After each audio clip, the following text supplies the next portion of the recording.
Hi everyone, स्वागत करती हूँ आप सभी का आज के इस वीडियो में। इस वीडियो में डिस्कस करने वाले हैं रीड लैंग्वेज 2 की आंसर की। और जिनका भी पेपर यहाँ पे लेवल 2 में शिफ्ट 3 के अंदर था, तो आप सभी लोग अपने आंसर्स को मैच कर सकते हैं। ये जो मैं पेपर डिस्कस कर रही हूँ, ये आपका कोड ए कोड है। सो उसके according you can check out your answers. And मैंने इससे पहले लेवल 2 में शिफ्ट 2 के जो क्वेश्चन थे वो अपलोड कर चुकी हूँ वीडियो। लेवल 1 का जिनका पेपर था लैंग्वेज 2, वो मैं अपलोड कर चुकी हूँ। बाकी लैंग्वेज 1 का मैं बहुत जल्दी आंसर की डिस्कस करूंगी, तो तब तक आप वो सारी वीडियोस देख सकते हैं in case if you want. And चलिए स्टार्ट करते हैं। इसमें देखते हैं किस तरह के आपके प्रश्न जो है वो पूछे गए थे and what will be the answers. So सबसे पहले आपका phonetic transcription, correct pronunciation of stone पूछा गया था, तो आंसर बनेगा option number D. He ran as fast as his legs allowed but he, तो यहाँ पे क्या आएगा, but he could not catch the thief. यहाँ पे हम पास्ट एबिलिटी की बात कर रहे हैं, ऑप्शन सी हो जाएगा। The attributes of a good test, अच्छे टेस्ट की कैरेक्टरिस्टिक्स पूछी गई है, तो सभी होती है validity, reliability, usability, all of the above होगा इसका right. Dash is an example of this sound, तो ये जो साउंड है ये औ साउंड होता है, तो ये ऑप्शन सी में आएगा। ठीक है, सो ऑप्शन सी इसका होम हो जाएगा राइट। फिर है staff dash be at their desk by 9 AM, तो बेसिकली यहाँ पे हम एक तरह का ऑब्लिगेशन की बात कर रहे हैं, हम नेसेसिटी की बात यहाँ कर रहे हैं, तो स्टाफ मस्ट बी देयर। ठीक है, यानी कि कोई ऐसी चीज जो बिल्कुल जरूरी है। ठीक है, तो मस्ट हो जाएगा इसका राइट आंसर 65 का ऑप्शन नंबर बी। नेक्स्ट पे आते हैं। नेक्स्ट आपका था the principle of dash leaves a long lasting impression upon the child's learning without the use of mother tongue, तो यहाँ पर लॉन्ग जो इम्प्रेशन होता है या बच्चे का जो माइंड है वो उस पर लॉन्ग टर्म इम्पैक्ट डालने वाला जो प्रिंसिपल है उसको कंक्रीटनेस कहा जाता है, यानी मूर्तता का सिद्धांत। जब हम मूर्त चीजों से सिखाते हैं तो एक लॉन्ग लास्टिंग इम्प्रेशन बच्चे के माइंड पे होता है। सो इसका ए हो जाएगा राइट आंसर। नेक्स्ट था आपका पैसेज, छोटा सा एक पैसेज पूछा गया है, तो देखते हैं। 67 है हीरोइज्म एंड नॉट सेक्रीफाइड, तो यहाँ पे देखो सेक्रीफाइड तो दिया है लेकिन यहाँ पे नॉट दिया है, यानी कि हमसे सिर्फ एक चीज की यहाँ पे बात की जा रही है, तो यहाँ पे इज हो जाएगा right according to the options and question.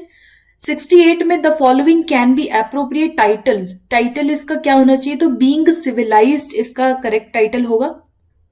उसके बाद वी आर सिविलाइज्ड और uncivilised, the type of conjunction पूछा गया है, तो यहां पे आप देखेंगे कि ये जो कंजंक्शन है और जो कंजंक्शन है ये कोऑर्डिनेटिंग है। ठीक है, सो ऑप्शन नंबर ए हो जाएगा।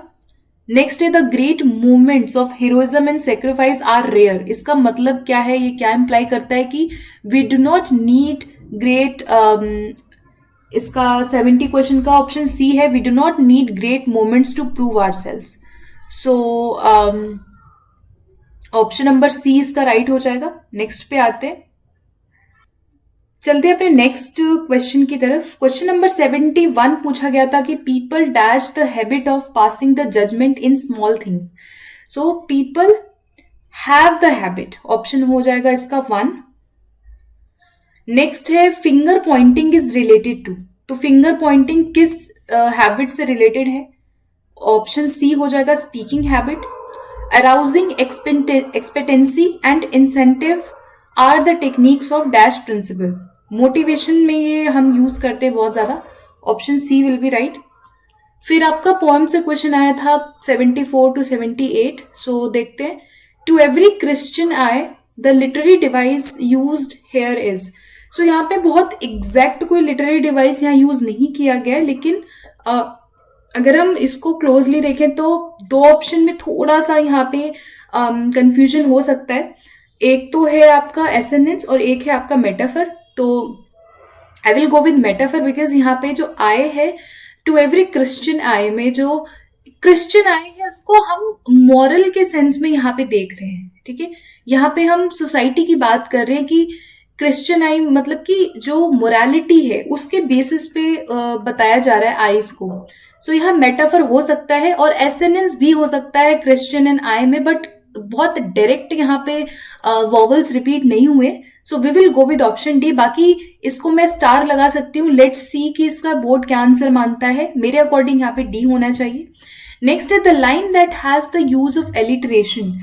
किस लाइन में एलिटरेशन है? सो ऑप्शन 1 है the wound it seemed both sore and sad. तो रिपीटेशन हो रहा है यहाँ पे. नेक्स्ट है it can not hold you long, the object. तो यहाँ पे it can not hold you long में सॉन्ग जो है उसको पर्सोनिफाई यहाँ पे इस पोएम में किया गया है. नेक्स्ट है the rhyme scheme of the given stanza. तो राइम स्कीम की हम बात करें तो ए बी राइम स्कीम यहाँ पर यूज किया गया है. जैसे यहाँ light light short song short and long. तो यहाँ पे अगर हम बात करें तो ए बी जो राइम स्कीम है वो यहाँ पे हमारा शामिल है. ठीक है, सो फाइनल आंसर इसका सी हो जाएगा. नेक्स्ट है the man was good as us sent. तो इसमें आपका जो कंपैरिजन है वो एज का यूज करके किया गया है. Simile will be right for this question. Option B हो जाएगा इसमें. आगे बढ़ते हैं. अगला क्वेश्चन आपका पूछा गया था acquiring language is a dash process.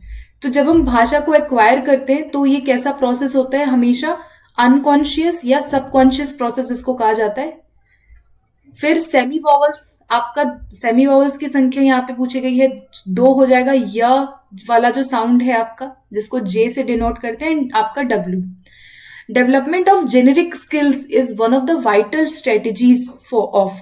तो जेनेरिक स्किल को डेवलप करना बेसिकली हमारे रेमिडियल टीचिंग की इंपॉर्टेंट स्ट्रैटेजी होती है. रेमिडियल टीचिंग में बच्चों की जो भी जेनेरिक स्किल्स होती हैं, जैसे कम्युनिकेशन हो गया या इंफॉर्मेशन शेयरिंग एक्टिविटी हो गया या डायलॉग हो गया, वो सब हम रेमिडी में करते हैं ज्यादा. तो डी इसका हो जाएगा राइट. नेक्स्ट है the English sonnet is also known as. तो आंसर है ए शेक्सपियरियन सोनेट. फिर ये एक डेफिनेशन पूछी गई थी. इस डेफिनेशन में आई एम नॉट श्योर कि बहुत अलग सा क्वेश्चन था ये, मतलब इसको out of the box question कह सकते हैं. We will go with option number 1 because इनका काम इंग्लिश लिटरेचर पे रहा है और देखते हैं इसका क्या बोर्ड मानता है. और मेरे अकॉर्डिंग इसका ए होना चाहिए. बाकी मैं इसमें बहुत श्योर नहीं हूं क्योंकि फैक्चुअल क्वेश्चन है और देखते हैं. तो ए होना चाहिए मेरे अकॉर्डिंग. आगे बढ़ते हैं. The new bold leader has been able to dash all opposition. यहाँ पे bear with, bear up, bear down या बेयर आउट. सो 84 क्वेश्चन के लिए यहाँ पे bear down will be right. ठीक है. नेक्स्ट है different learning styles can be evaluated. ये किसकी मेरिट होती है जहां पे हम डिफरेंट लर्निंग स्टाइल को इवेलुएट कर सकते हैं? तो ये बेसिकली हमारे ग्रुप इवेलुएशन की इंपॉर्टेंट कैरेक्टरिस्टिक है. ग्रुप इवेलुएशन में we can evaluate different learning styles of students. Next आपका पूछा गया था dash drills are the excellent means of forming correct speech habits. Speech habit के लिए हम प्रोनाउंसिएशन कर सकते हैं. ऑप्शन 1. फिर आपको पूछा गया था language is always used in a context in real life situation. In a conversation one constantly has to interpret what is being said. तो ये रैशनल किसका है? Communicative approach. ठीक है. कम्युनिकेटिव अप्रोच में हम कॉन्टेक्चुअली लैंग्वेज को यूज करते हैं, कन्वर्सेशन हो रही है वहां पे. So answer will be B. The poem composed by Oliver Goldsmith on the death of a mad dog. तो ये जो आपका पोएम पूछा गया था वही पोएम यहाँ पे पूछा गया कि किस तरीके की पोएम थी. एलिजी ये आपकी कविता है. ऑप्शन ए हो जाएगा इसका. The following test help to ascertain the skill of aloud reading. जो हम जोर जोर से रीडिंग करते हैं उसके लिए जो ओरल है वो सबसे बेस्ट होगा. नेक्स्ट है the idiomatic phrase a cock in and bull story. तो कॉक एंड बुल स्टोरी का मतलब होता है ऐसी स्टोरी जो कि अनरियलिस्टिक है, अनरियल है ना. तो बनी बनाई स्टोरी जो है उसको हम कह सकते हैं. सो यहाँ पे ऑप्शन डी इसका राइट आंसर है. सो आई होप कि आपने सारे आंसर्स यहाँ पे अपने मैच कर लिए होंगे. जो मैंने अभी डिस्कस किया कि मुझे जिस क्वेश्चन में मुझे बहुत श्योरिटी नहीं थी वो आपका एक तो मुझे ये जो इडियम वाला ये जो आपका पोएम से जो क्वेश्चन आया हुआ था उसमें थोड़ा सा मुझे कंफ्यूजन है. मेटाफर होना चाहिए. बाकी लेट्स सी इसका क्या मानते हैं बोर्ड. फाइनल क्या इसका माना जाता है, ठीक है। सो इन केस आपको कोई डाउट होता है आप लोग मुझे कमेंट सेक्शन में बता सकते हो। In case you want any other video on anything so let me know also and make sure that you subscribe. Thank you so much for watching this video. और जो अदर वीडियो है उसका link I will give you, you can visit. Thank you so much for watching this video.